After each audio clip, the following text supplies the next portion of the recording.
Paranormal Government Conscript by Austin Murre. The dealer looked a little surprised, then smiled and nodded. He placed an 8 on my deck, turning my 16 into 22. 22. You're bust. The dealer then took a deep breath and stared at my bust blackjack hand. You wanted to be a storyteller, he said softly. Ever since you were a child, but you knew the odds of surviving as an author were slim to none. No income, no future. So you found yourself working as an IT contractor. One thing led to another, and you managed to land yourself a lucrative client. You were happy for a while, until you bought a haunted house. What if I told you, if you had applied yourself, you could have made it as an author? You could have had the life you wanted. The thought slapped me in the face. There's a saying I lived by, that those who don't believe in themselves never make it, and those who do believe rarely make it. You can convince yourself of anything to the point of delusion, and that can help you succeed. That's why so many successful people in art are self-centered, delusional narcissists, like Kanye. I wanted to ask him another question, but the dealer had already turned to face Scotch. Scotch.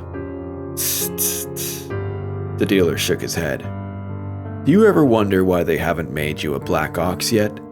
You're so good at your job, so young, ambitious, intelligent. If you thought this special assignment was going to give you the opportunity, then you were wrong.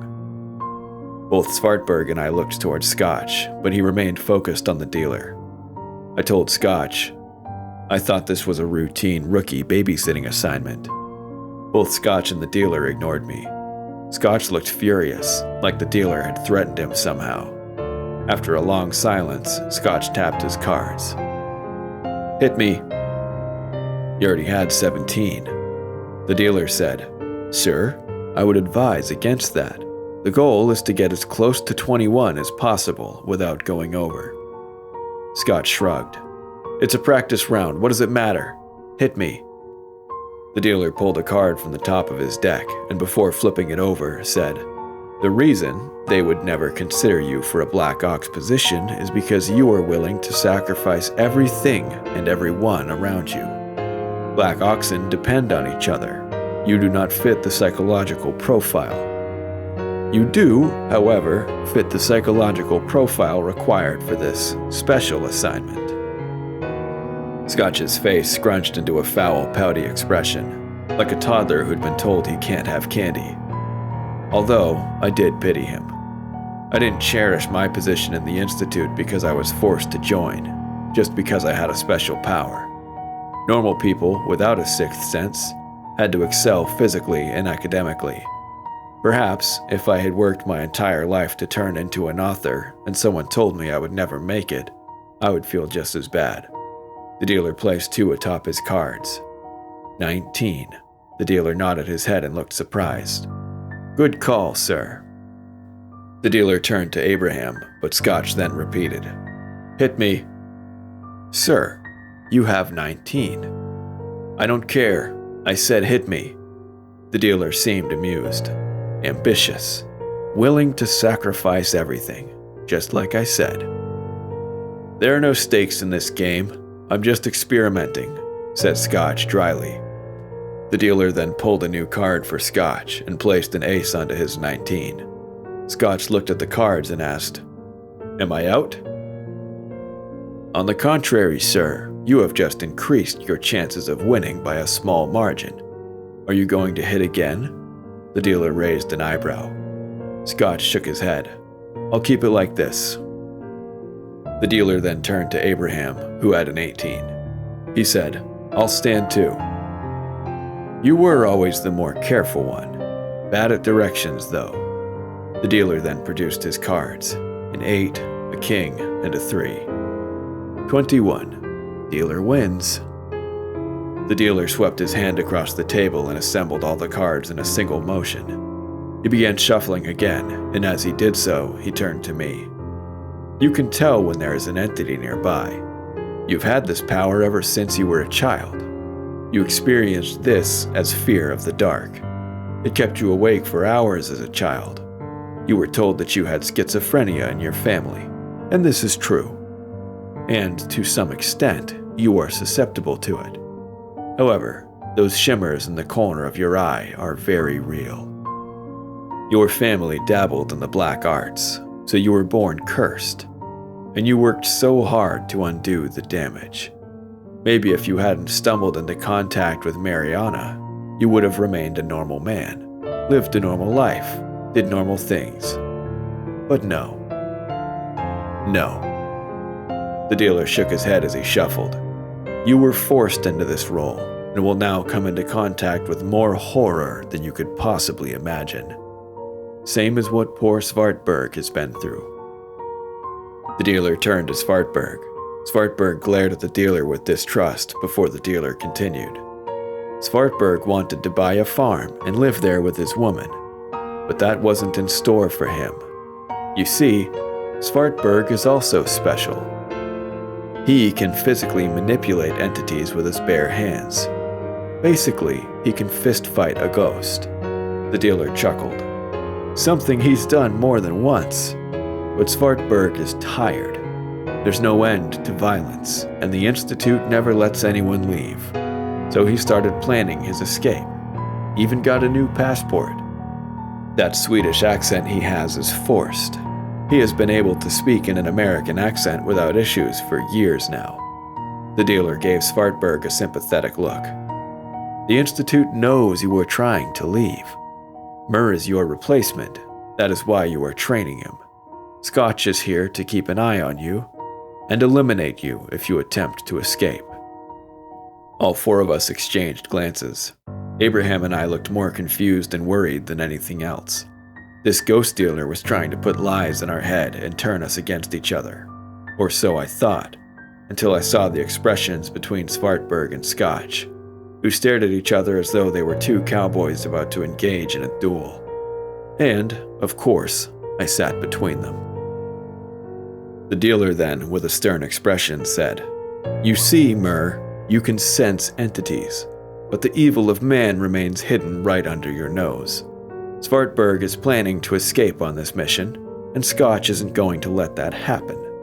The dealer's friendly demeanor had fallen, and instead he stared at me with a blank expression. The lights overhead flickered, and suddenly the dealer vanished. The once bright casino fell into darkness as the ringing slot machines all powered down at once. My heart dropped to my stomach, and the hair on the back of my neck stood up. Then 3 beams of light cut through the darkness as Svartberg, Scotch, and Abraham turned on their torches. Svartberg and Scotch had their lights trained on one another. Neither of them said a word, but their stern expressions spoke volumes. "Guys, if you do this now, we're all going to die. Wait until we're outside," said Abraham while wildly scanning the dark room around us. Our beams only reached a few meters ahead before suffocating in the dark. At the edge of our beam, just out of reach, there was something lurking. I couldn't see it, or them, but I could feel it. Scotch and Svartberg broke away from their stare-down, and we all backed into each other, creating a box formation. Each one of us grabbed our phones, giving us a total of 8 flashlights. "You feel anything, Rookie?"